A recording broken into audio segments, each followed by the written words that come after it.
Okay guys, today I'll be replacing brake pads on my 2008 Mazda 3. So I went ahead and bought this from the dealer, and they come in there. Here.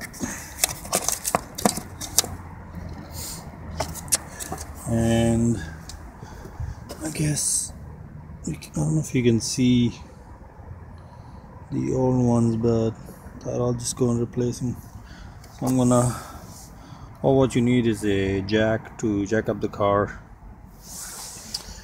brake pads of course, gloves, C-clamp to push the piston back, and silicone lube, and some tools. So I'll lift the car, remove the tire, and I'll be back. Okay, I'm back. The tire has been removed.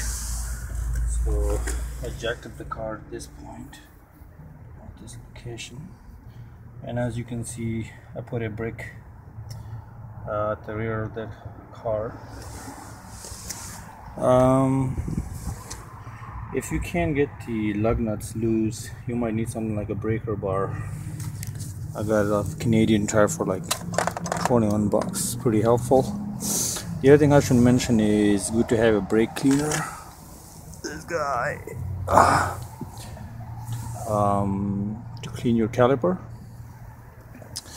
So as you can see, actually I have left, maybe I should replace it. So what I'll be doing is removing this rubber head. There's one here, there's one at the bottom, I guess somewhere here. And after you remove this, then you need an Allen key to take out this bolt, and then this caliper assembly will just come off, and I will see you there. Okay, so I was talking about that rubber, the rubber head that goes here. See this one? So you can just like pop it out with a screwdriver, or just, I guess screwdriver is better. That comes off like that, and then you want to remove this pin here, so you can just pull it out like so, and then there you go, it just comes out, and remove it and put it here. And I'll remove, as I was saying, there's this bolt here, it can remove an Allen key, so I'll do that now. Okay, so those two pins have been removed. They're here, and I kind of had to push them out with a screwdriver from here, so, and then just kind of pull them out. And once that is done, then the caliper should just come off nice and easy.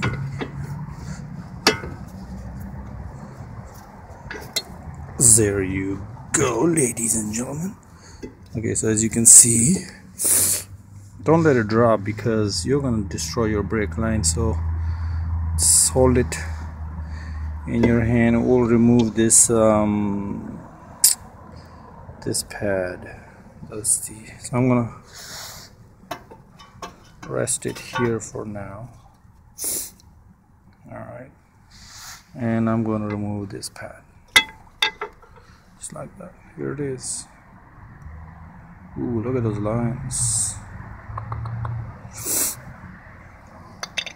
So I was talking about the piston. See, as this piston, as your brake pads, they wear out, this piston just keeps coming out and kind of pushes this against the rotor. So we have to kind of push this back because you're putting new pads and they're thick. So what I'm using is a C-clamp. You can buy it for like $10. And I just use the old brake pad, and I'll be kind of turning this clockwise, and it's gonna push the piston back. But before you do this, pop your hood and open your the master cylinder, because you wanna kind of let the system breathe. As you're pushing this piston back, the fluid is gonna go back in the system, so we want to make sure that it can go back up easily. So I'm gonna go pop up the hood and open the master cylinder. So I pop the hood and I'm gonna go and open this. Yeah. And just let it sit like that. You don't want to leave it open for a while, for too long, because brake fluid can absorb the moisture. So I pushed the piston back. As you can see, using the C-clamp was a piece of cake, and as you can see, it's kind of dirty. Alright, so what I'm going to do is clean this thing up with some brake clean, and yep. Okay, so actually after cleaning it, it looks much better. All the gunk is out. Before I put the new pad here, what I'm gonna do is put some grease on these tips and the bottom one, and then I'm just gonna slide it in like this.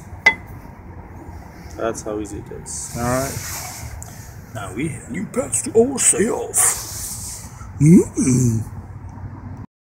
Okay, so I put the new pads, looking good, and the back. Alright, I'm gonna do is shoot some grease through here, or just on those pins. Shoot some grease, you know, clean them up with a shop towel, and then kind of reverse the process, putting the nuts, putting the caps, the rubber caps, and then putting the pin. Don't forget the pin, remember? No? And then put the tire, put the lug nuts, and then pump the brake a couple of times, and then go for a short ride, run around the block, and go easy on the brakes for the first certain miles, kilometers, because they're new pads. So you want them to seat in properly, and you can repeat the same process for the other side. All right. Can't wait for summer. Okay, I should mention one thing. When you're done putting when you're putting like the tire back, you wanna make sure you torque it. So for a Mazda 3, I think it's 85 to 90 foot-pounds, and that's what I'm gonna do.